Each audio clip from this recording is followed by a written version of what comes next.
Hello and welcome to week three's edition of Adam's Apples. How we doing today, Ben? Doing good, man. It's a bright early afternoon here in Jersey, but we getting rocking, we getting rolling. How you doing, man? I'm doing great. Little tired. Dog kind of kept me up a little bit last night, but yeah, rocking and rolling like you said.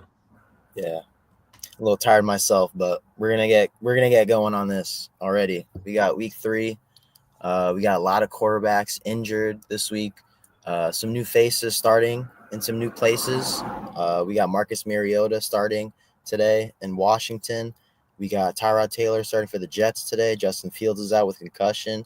For the Vikings, J.J. McCarthy is out, and then of course Joe Burrow, Jake Browning getting his first start here with Cincinnati. But Adam, I know you still have your picks for this week for your stardom situms. Give me your first apple here. Who you got? All right, yeah. No, I've got lots of good stuff today. First good apple of the week is Rome Odunze, coming off that breakout performance. Put up a 30 burger last week. Is going against a flimsy Dallas defense. Like I said, blew up in week two. Got the favorable matchup. And it's the most 50-50 game of the week as well. So from that standpoint, I expect a lot of offense, and I expect it to be a showdown. And from that standpoint, you can't choose anything better than the wide receiver one from last week for a team. And there's a good chance he's a top 10 wide receiver. I'll just pull up the rankings real quick.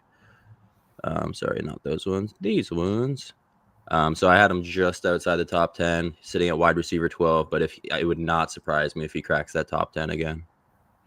Yeah, I mean, we got Chicago and Dallas this week as America's game of the week. Dak Prescott and the Cowboys coming off a win against the Giants, and then we got Chicago absolutely getting obliterated last week by the Lions. We'll see if they'll bounce back here this week. I believe the game is in Soldier Field, correct? Or is it in Dallas? It is I It's in believe it Soldier is in Field, Chicago. yeah. Yeah. Yeah, it's in Yep. Chicago. Yeah. So Bears get the home game there. Hopefully Caleb Williams bounces back. We've seen both great things from both Dak and Caleb. Despite maybe the loss or ugly game against the Giants, Cowboys, defense still got torched there. But Dak's still throwing for a lot of yards last week. We'll see if the Bears defense holds up today. They didn't last week, so we'll see if Ben Johnson got that unit correct this week. And as you see right here, Dak Prescott's actually QB number 4 in your rankings. Exactly. Is that another one of your apples there? Or do you want to get into somebody else? I'll move in. Next one's gonna be JSM, but yeah, I just wanted to pull those up because you were talking about Caleb Williams. So yeah, Dak Prescott coming in at QB4 and Caleb Williams coming in at QB9. So I expect a big offensive output. I think the over/under betting was right around 50 point, or yeah, I think it was right around 50 points, and they kept people kept going over, and it actually like kept raising up and going back down. So yeah, definitely should be a fun, high scoring game right there. But moving into number two, like I said, Jackson Smith and Jigba, my guy JSN. Yeah, he's this could be end up going down as the JSN flu game. So we'll Mm. see what happens there. But he's expected to be active. Last report I heard from Schefter is he's going to be in there. So I have him in at wide receiver 6. And I don't think a little cold's going to stop him. So I mean, if I'm just going to keep putting on my start list until he's started in 100% of leagues because he's coming off back-to-back 100-yard games. I think he's going to be primed for another 100-yard game. Again, if you're a better, that was another line. JSN over 100 yards, I would definitely go for that just because you probably get pretty good odds, and I expect it to happen. So yeah, it's a favorable matchup against the Saints. The only worry would be maybe if the Seahawks take too big of a lead, but I have a feeling it might be a little bit closer game. But I think that's my lock of the week with the Seahawks. Yeah, you mentioned that perfectly with him having back-to-back 100-yard games. I don't really see him slowing down against New Orleans. You guys are at home, so hopefully Sam Darnold gets the crew rolling today again on offense, and I do see him doing that. So, yeah, JSN's another good pick for you there. Anybody you want to sit this week? Anybody that you're kind of avoiding in this week's matchups? Yeah, I'll jump to one of those sits, and yeah, kind of like that instead of going all the way down. Yeah, this one might surprise some people coming off 5 touchdowns, but I got Jared Goff on my sit Mm. list. Um, And while he could still have a good game, there's a ton of good options at quarterback this week. We already mentioned two of them with Dak Prescott and Caleb Williams. Drake May's a top 10 start coming off a very good game with another good matchup against the Steelers. Maybe not like your ideal quarterback matchup, but Drake May's got the dual rushing upside. So that's another good start. But anyways, back to Jared Goff. For me, it's the potential bust potential. It has me wanting to stay away from him. And a lot of people might not know this, but in 3 career meetings versus the Ravens, Goff has thrown for 0 touchdowns and 3 picks. So he's not ever done very well, and it's also in Baltimore, so he's not going to have the dome. He's not going to have the Detroit crowd behind him. So in my opinion, you could do better than Goff this week, and don't expect 5 touchdowns from him this week. If he might still be solid, he might still get you a couple touchdowns, but I think I see a high percentage chance of some turnovers, and you never know, maybe a pick 6. Yeah, I believe the last time the Ravens and Lions matched up, it was, early in the season, and Lamar absolutely killed them. Granted, that was a while ago, but, we'll see how Detroit looks like this week. I thought they looked, obviously really good against the Bears last week in a divisional game. But, this week they have a tougher opponent in the AFC, one of the AFC's best in the Baltimore Ravens, and it's on a primetime game away. So I agree with you there, Jared Goff. I think the Lions will look better than we expect maybe this week, but they got killed the last time they played the Ravens, so we'll see what happens there in Baltimore, Maryland. Anybody else you wanted to get into next for a good start here? Yeah. Next good apple of the week, Michael Pittman. So this one's not for like 10 man leagues, more of 12-man leagues and deeper. But he was great in week 1, came back to earth in week 2. I think it was just 4 catches, 40 yards. But he's a great start this week in a favorable matchup against the Titans. Daniel Jones is QB2 on the year, and the Colts have yet to punt through 2 games. So just let that sink in. The offensive has been absolutely humming. So Pittman is ranked just outside of my top 20, but offers the wide receiver 2 upside as a guy you could be flexing as your wide receiver 3.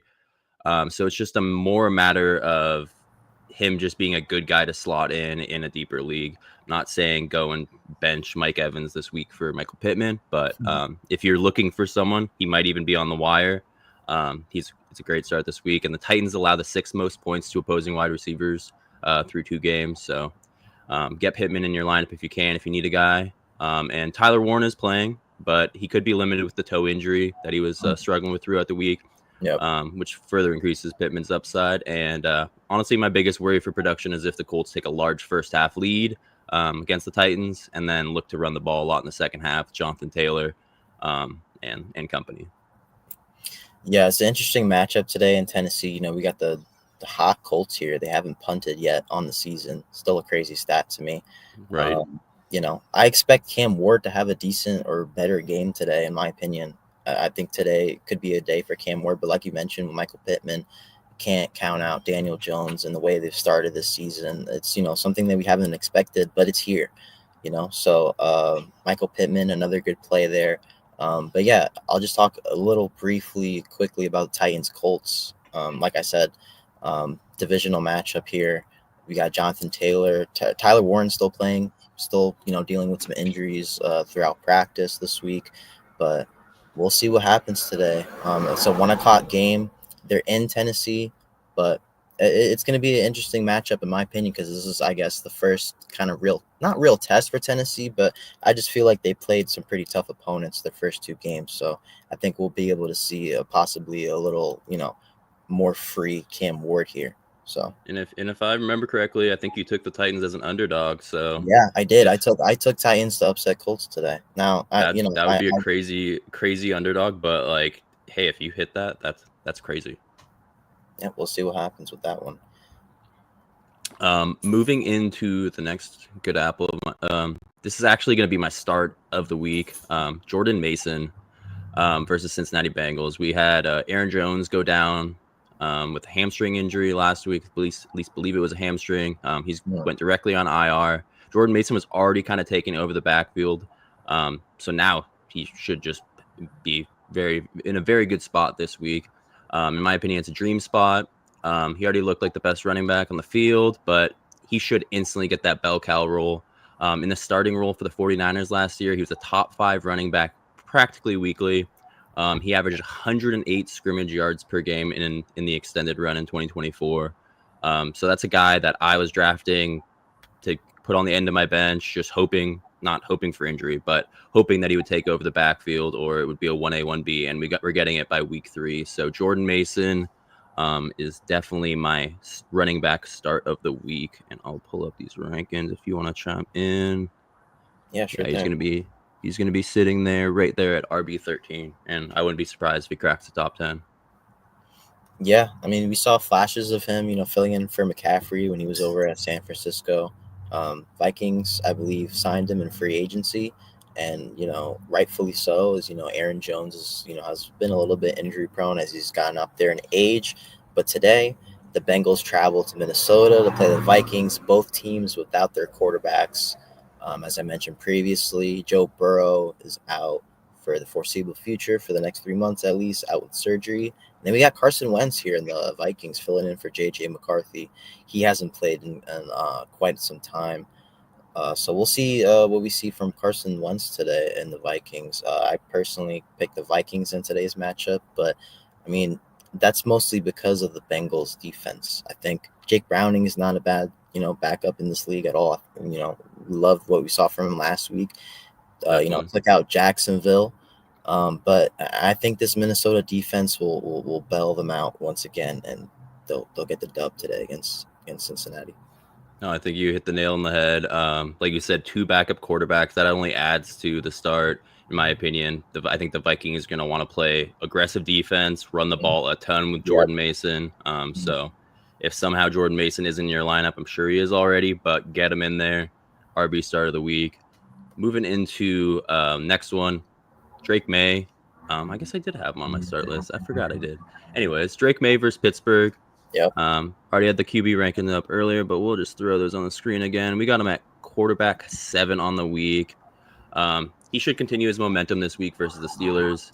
Like I said earlier, his dual threat ability really makes him a very viable start and a very alluring start that allowed me to put him in that top 7 position. And the Steelers defense been pretty middle of the road through 3 weeks.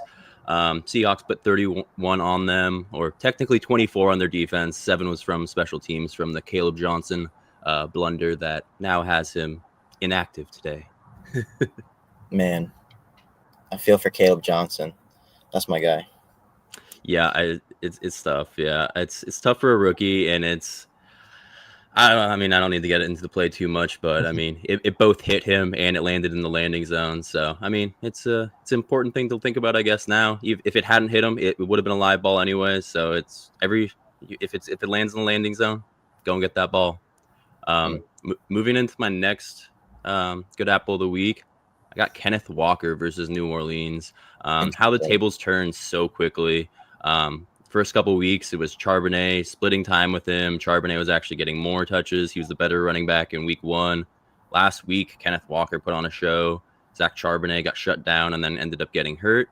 Charbonnet is doubtful. I don't know if he's been ruled out yet, but he's not going to play today. So with Charbonnet doubtful, fire Walker up with confidence. Like I said, had a huge game last week, and he's one of my favorite picks to score a touchdown today. Sorry, Saints fans, but I think Kenneth Walker is going to run like crazy on you. Yeah, it's going to be interesting in Seattle today. As you mentioned before, interesting to see Kenneth Walker, Zach Charbonnet, both handling the workload there. But it'll be different today as they're in New Orleans. Most definitely. And yeah, as you can see, I've got the Saints running back Alvin Kamara and Kenneth Walker both just right next to each other. I think Alvin Kamara is going to have a big game because I think Chris Olave is going to get shut down by the secondary. Jawan Johnson is another guy I like. He's not on my start list, but he very well could be on my start list. I'll just flash those tight. Oh, I didn't load the tight end rankings, but Jawan Johnson I had coming in at tight end 7. So if you're looking for a guy, like if he's somehow on waivers, he's tight end 2 on the year. So feel free to pick him up and just throw him right in your lineup. But moving on to my next good apple, Bill Krosky-Merritt versus the Raiders. Eckler's now out for the season. Bill should finally get a full workload of touches today. And I'll temper expectations a bit by saying we still need to see how Jeremy McNichols and Chris Rodriguez will work into the offense this week. But the fact of the matter is Bill has been the highest rated running back on touches he has received, mostly in week 1, but it was, I believe, 10 carries for 82 yards in week 1. So yards per carry was there. He looked like a man possessed, and he's actually still leading the NFL in rushing yards for rookies, which with the crazy running back class, I don't think anyone had that pegged going into week 3. But the one source of resistance, I think, is Max Crosby. But with that being said, I think he's going to have the volume enough. And I think with, again, another backup quarterback in there with Marcus Mariota, I really like Bill Krosky-Merritt this week. RB2, he's on the RB2/RB3 borderline. But I think he's got very, very good RB2 upside this week. Yeah, we got Raiders going up to Washington, as you mentioned. Jacoby Krosky-Merritt, getting that RB1 role now with Eckler out, like you said before. It's gonna be interesting to see how Las Vegas tries to bounce back this week. They had a tougher opponent and the Chargers previously. I kind of want to see Genty get more involved today on the other side of the running back things for Raiders' sake.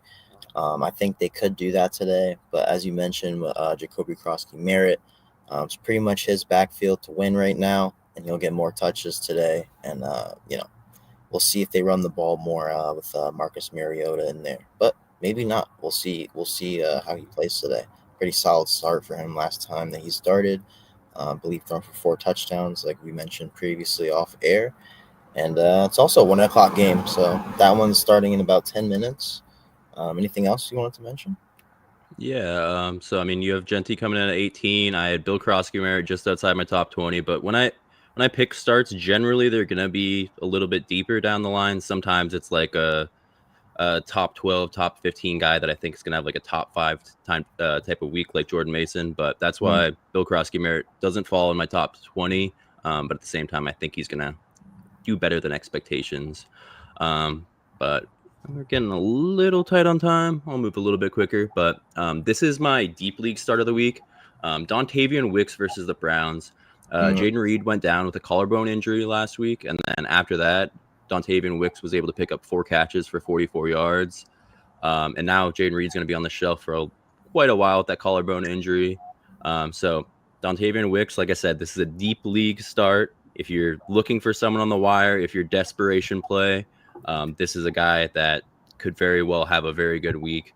And yeah, I believe him. He could offer wide receiver value, and you could basically get him a wide receiver 3 value, and you can basically get him for free. So again, deep league play, only a guy I would start in leagues of 14 or more, or if you're in a deep roster league. But many people forget how good he was to end the 2023 season before taking a backseat in 2024. But yeah, no, he should have a good start. Romeo Doubs is probably like the guy that's going to most emerge today. Maybe we'll see a Matthew Golden emergence. He's only had 4 targets through 2 games. Hopefully. I'd love to see Matthew Golden emerge, but yeah, I really like Wicks this week. Yeah, we saw the Browns defense get absolutely torched last week by the Ravens. I think Packers are going to have a field day today as well. Even though the game's in Cleveland, still got packed today. But yeah, like you said, any one of those receivers can sort of ball out today. We haven't seen that much from Golden, but for Dobbs and Wicks, they're kind of more, I guess, more in tune to this offense so far already with quarterback Jordan Love. Yeah, exactly. They've got that past year's chemistry for sure. And then here is my last good apple of the week. And again, this is a deep league desperation play, but don't forget about DeAndre Hopkins. Nuke Hopkins, people are calling him washed. He's been taking that to heart, and he's got back-to-back touchdowns in back-to-back weeks. And you can do a lot worse than a future Hall of Famer who's been inspired by the haters, basically. He still has all the tools and has a decent shot to come through again this week after 2 deep touchdowns in back-to-back weeks. So any thoughts on that? Yeah, I feel like it's kind of like a similar situation with the Ravens wide receiver core. Obviously you guys, they Flowers in the mix there too as well for Lamar, but he's going to have to use a lot of his weapons against the Detroit defense. And DeAndre Hopkins, last game came out big. So we'll see what he got there in prime time against Detroit. Yeah, like I said, yeah, that's going to be a deep one. But Zay Flowers is cracking my top 10 this week. Definitely did not have that going into the season as like a week 3 top 10 guy. But he's balled out. Week 1 he was amazing. Week 2 he wasn't quite the top 5 guy he was week 1, but still very, very good. He deserves that top 10 ranking this week. And then moving into, I just have a few sits, or actually, sorry, no, I did a IDP start of the week this week. Oh, So if anyone's in any so IDP stands for individual defensive player. So some leagues are just you only have IDP players. Some leagues I have a couple where it's mixed, where we have full off. We start 11 offensive players, we start 11 defense. It's a lot of fun. Highly recommend. But without further ado, it's Tyke Smith, defensive back on the Bucks. He's played almost 100% of snaps in the first 2 games of the season and has been absolutely balling on the stat sheet. He had 11 total tackles in week 1, then backed that up with 6 tackles and a sack in week 2. The Jets don't offer a ton of tackle opportunities in a game that's likely to be controlled by the Bucks. Sorry, Ben. But the turnover and sack potential is there versus Tyrod Taylor. And he might even still be on your free agent wire and be an instant starter. I'm starting in one of my IDP leagues this week. Yeah, it's gonna be a tough one today for the Jets. With Justin Fields out, Tyrod Taylor's no bum at all. But I think that it's Tampa's game to win easily. I think they'll get it done. Baker Mayfield, I expect another big day. And in my mind, to be honest, I'm already looking at next week versus Miami on prime time. So I'm just gonna be taking it easy today. I can't blame you. Yeah, just enjoy the other games. Yeah. Just forget about Jets for a week. Next on my next on my sit list, second battle apple of the week. Remember Jared Goff was mentioned earlier, but this one's David Montgomery at Baltimore. To me, he's 2 touchdown dependent, and he's in a rough matchup versus the Ravens. If you need a flex option and have nobody else, then you could do worse than Monty, because he could sneak into the end zone like he did last week. But to me, there's very little upside, and I always try to look for the most upside of my flex plays. But because we're running shorter on time, I'm just going to jump straight into the next one. Tyrone Tracy Jr. versus KC. That's another guy I recommend you sit this week. Last week, he was seemingly passed by Cam Skattebo in the running back hierarchy for the New York Giants. And I wouldn't start Skattebo I also wouldn't start Skattebo unless you have no other options. So just any Giants running back, just put him on the shelf. But I like Skattebo. I like him that he's emerging. But Tyrone Tracy, definitely leave on the bench. And with the Chiefs hungry for the first win, Giants are likely to be playing from behind. And for that reason, I like Russell Wilson as a high-volume passer in week 3. But I'd stay away from anything in the running back room. Yeah, I think Patty Mahomes and both Russ are gonna be throwing some nukes on Sunday night, actually tonight. So, but yeah, I agree. I don't think the Chiefs are gonna fall to 0-3. I don't think the league's gonna let that happen either. So Travis Kelce will finally be able to celebrate with Taylor Swift for the week. So love it. We'll see how that happens. Next on my sit list, next bad apple of the week. TJ Hawkinson versus Cincinnati. Until he shows it, I'm just going to be staying away from Hawkinson in every league that I have him in. If you need a desperation play, you could do worse, but the production just hasn't been there. I think he's got like 5 or 6 PPR points on the season.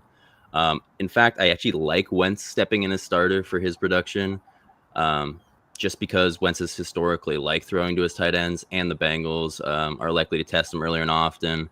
I expect Hendrickson in his face. So for that reason, Carson Wentz could be looking for TJ Hawkinson, and maybe he finally does have that game.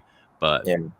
I just don't think it's there. And until I see the production, I'm not gonna put TJ Hawks in my lineup. And he actually fell outside of my top 10 tight end rankings, which didn't see that coming this year. Yeah, you mentioned Hendrickson for a little bit there. I'm pretty sure Shamar Stewart is actually out of the game today. So I think the pass rush will look a little bit different for Cincinnati. But, as you mentioned before, with both backup quarterbacks out, it'll be an interesting one there in Minnesota today. No, most definitely. Moving into my last couple, Another tight end, Mark Andrews versus Detroit. It's another guy that's just a perennial All-Pro, perennial Pro Bowler, but he just hasn't shown it yet this year, and likely was ruled out for another week. So that's one little nugget for optimism. But Andrews just simply hasn't done anything on the year, even without likely through 2 weeks. I expect the Ravens to continue running their offense through Lamar, Henry, and Zay Flowers, and honestly, DeAndre Hopkins has looked really good too. Like I said, I need to see it to believe it, and I'm starting Kyle Pitts over Andrews in one of my leagues, and it's actually in my 2 tight end league. So Kyle Pitts, the guy that I usually don't trust. So saying that I'm starting him over Andrews is not a good vote of confidence for Mark Andrews. Yeah, we're hoping for a better year for both of them. Shout out Kyle Pitts and Mark Andrews as well. Kind of hoping to get back into the mix into that Baltimore offense. We saw Isaiah Likely, kind of take a little bit of the reins last year. So hopefully Mark Andrews can have a bounce back year. And just not this week probably, but yes, I'd love to see it this week. Yeah. And last but not least, last sit of the week, last bad apple, Chris Olave versus my Seattle Seahawks. For me, there's just been very little upside this season so far. He has had a solid floor, but entered this very tough matchup versus the Seahawks in their top five secondary. Excuse me, it's very early here. And the solid floor he's had through 2 weeks lowers further without necessary upside to keep him in your lineup. Josh Jobe is having a breakout season, and the Seahawks secondary as a whole is electric. And just a quick little nugget on the Seahawks secondary. It's allowed the second fewest yards to wide receivers, the lowest passer rating when targeted, and the lowest completion percentage. So I'll just leave it at that. If you're a wide receiver on the Saints, I would just keep them out of the lineup. And yeah, hopefully it's a great game, but go Hawks. He said go Hawks. Yeah, no, it's gonna be a tough one for Spencer Rattler today in the Saints against a good Seattle defense. But yeah, we'll see. Chris Olave not doing anything against the Seahawks. Definitely. And 9:59 hit the nail on the head. Brought it right in to the very end. Anyone watching afterward, thank you so much for joining us for week 3's edition of Adam's Apples. Ben, thank you for joining. I know you're got some stuff going on, but I appreciate you joining me. Of course, man. And it's gonna get starting right now. We're gonna get right into it. Everybody enjoy NFL Sunday, and yeah, 7 hours commercial. Well, almost commercial-free football. Almost commercial-free football now. But I will say, as someone that has Red Zone, you don't even really notice the commercial. It's like a 1 30-second commercial, and they do it when someone's like not even hiking the ball. So not a big deal at all. And do stay tuned for be about 4:30 Pacific, 7:30 Eastern time for our regular episode later. We're going to have a special guest. We're going to talk a lot of baseball playoffs because it is just that type of year. There's some crazy stuff going on, but then we're going to get into the NFL as well. So thank you so much for joining us. Oh, well, I guess I'll finish it. Thank you guys so much for joining us. We'll catch you guys on the next one. Bye-bye.